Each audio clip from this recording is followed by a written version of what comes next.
Texas Tech upsets the number 12 Kansas State Wildcats at home 71-63 in a game where the Red Raiders really played. For the first time in Big 12, a full 40-minute basketball game. Hey, how's it going, everybody? I am RC Maxfield here for the Back to 12 podcast channel. If you want to be part of this growing community, it is the fastest growing Texas Tech community on YouTube. Be sure to hit that subscribe button to stay in the know on Texas Tech athletics all year long, right here on your one-stop shop for everything Texas Tech, the Back to 12 podcast channel. All right, let's get into the news for Texas Tech. As I mentioned, they did beat number 12 Kansas State 71-63. Texas Tech gets their second conference win of the season, and maybe those guys in Vegas know what the hell they're talking about. Maybe there's a reason that they have those big buildings, because coming into this game, Texas Tech was favored by -1.5, and obviously, when you looked at this game before, and the final score obviously said, yeah, Texas Tech was the right choice. But before the game, you had a 1-10 conference team in Texas Tech facing off a team in the top 12 in the country. Didn't understand the odds a lot, but hey, it's happened twice now, and Texas Tech has covered twice now. It happened against Iowa State. We know that historic comeback for the Red Raiders, and obviously it happened last night at the USA. Let's talk about it, though, because I think there's some big things that are taking away from this game where the Red Raiders can build upon them moving forward. First and foremost, let's get into the stats for this one, and the Red Raiders were led by De'Vion Harmon. Once again, De'Vion Harmon is averaging 16.2 points per game these past 5 conference games. He has been sensational. He has been given the keys and asked to go. De'Vion Harmon in transition is an elite guard. It should not have taken this long for Texas Tech to figure that out, but hey, this is where we're at, and De'Vion is capitalizing now and has done so in a major way. If you think about it, Texas Tech could have another Big 12 win, and who knows what the season looks like if they simply box out against Oklahoma State. They didn't. They lost. They're now to 2 wins. They're tied with Oklahoma at the bottom of the standings in the conference, but that's not because of De'Vion Harmon. De'Vion Harmon has been sensational these past 5 games for the Red Raiders. He had 24, 3, and 1 steal as well, and the best really thing we could talk about for De'Vion Harmon is he had the ball in his hands a lot, and he had 1 turnover. Sensational stuff by him. Then you had Lamar Washington.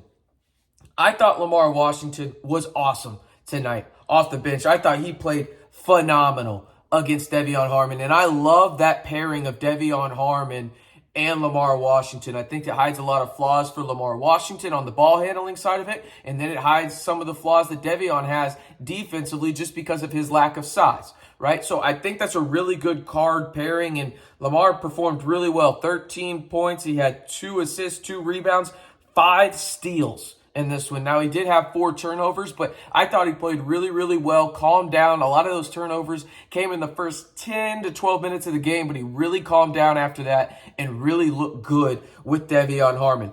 I want to give credit to 2 guys in particular, and one will get more of the credit, but I think that we need to talk about these guys. But before we do, I want you guys to let me know down in the comments. I feel like I ask y'all this a little bit too much, but I want to hear y'all's opinions because I think a game like this can change people's minds. All right?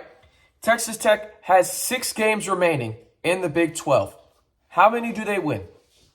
Let me know down in the comments below. You think they win 4? You think they win 3, 2, 1? You guys let me know down in the comments below. Out of the 6 games remaining in the conference play for the Red Raiders, how many do you think they win out of the rest of the season?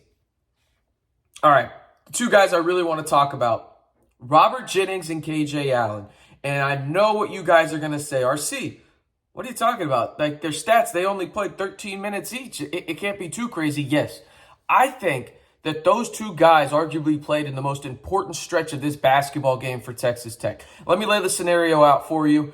Fardaws, who returned in this game, I haven't even mentioned his name, and we're about 44 minutes and 30 seconds into this. But he did return in this one.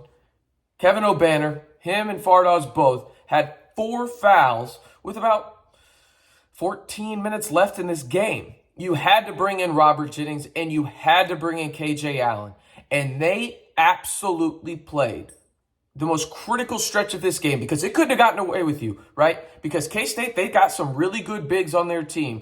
But Robert Jennings and KJ Allen came in and did the little things. They weren't asked to score a lot. They were asked to do the dirty work. And both of them did just that. KJ Allen more so on the perimeter, but Robert Jennings was a dog down low. Let me read off the stats for you guys. And again, it's not going to be eye-popping, but the stats do not tell the whole story here. You got to remember the scenario where Texas Tech was at this point. They were leading by 5. You take Fardaws and Obanor off, and they were kind of interchanging them for the most part and then playing them together sometimes.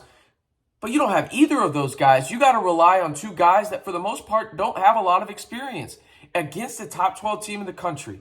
And they did a phenomenal job. Robert Jennings had 3 points, made a mid-range jumper, had 4 rebounds, 3 of Texas Tech's 6 offensive rebounds in the entire game came from Robert Jennings. He had 4 rebounds total. And then he had 2 blocks, half of the Red Raiders total in this game. Then you had KJ Allen, who came in and had 3 rebounds, 2 assists, 1 steal, and 3 points. They played great. The stats do not tell everything there, but that is a huge lift for Texas Tech when they need to go out and just stay in this game against the top 12 team, because it could have gotten ugly. You got to remember they have guys like Keyonte Johnson, who Texas Tech held to his lowest point total of the season.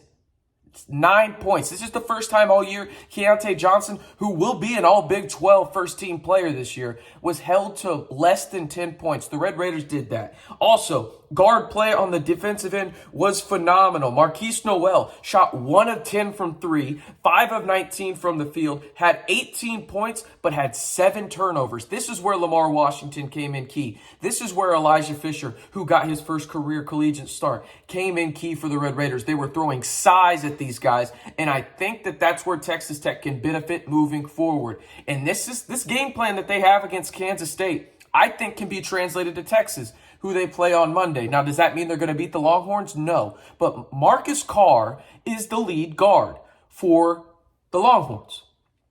They were throwing double teams at Keyonte Johnson, who is a forward, right? But Marcus Carr is the lead guard, and a really good one at that. I would suspect Texas Tech is going to throw a double team at Marcus Carr with De'Vion Harmon and Lamar Washington. And then really what you can do is just open up things from there. You can really do a lot of things because Marcus Carr in the double team, you can provide length. Then you can put Elijah Fisher on Tyrese Hunter, right? A lot longer, athletic. Elijah Fisher is right, and then you figure it out from there, because I think if you're putting these lead guards and these lead guys in trouble in terms of the double, and don't just throw a double from behind at them, right?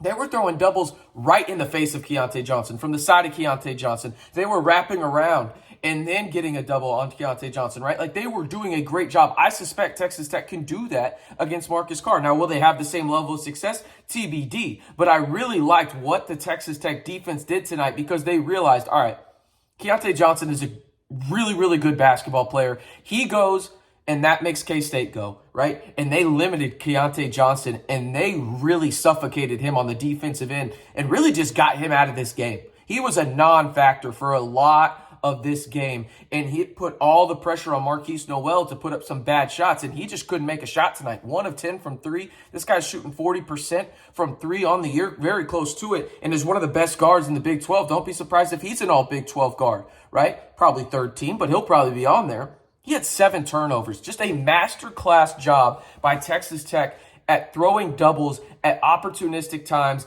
at guys like Keyonte Johnson, at guys like Markquis Nowell. I suspect that's what Texas Tech is going to do against the number 5 Longhorns when they come in on Big Monday. There's already people camping out at the USA. Should be a electric type environment at the USA, but Texas Tech moves to 13-12 on the season, 2-10 in Big 12 play, and hey, who knows? Maybe this is the start of something. I'm not getting too far ahead of myself. There's a lot of work to be done.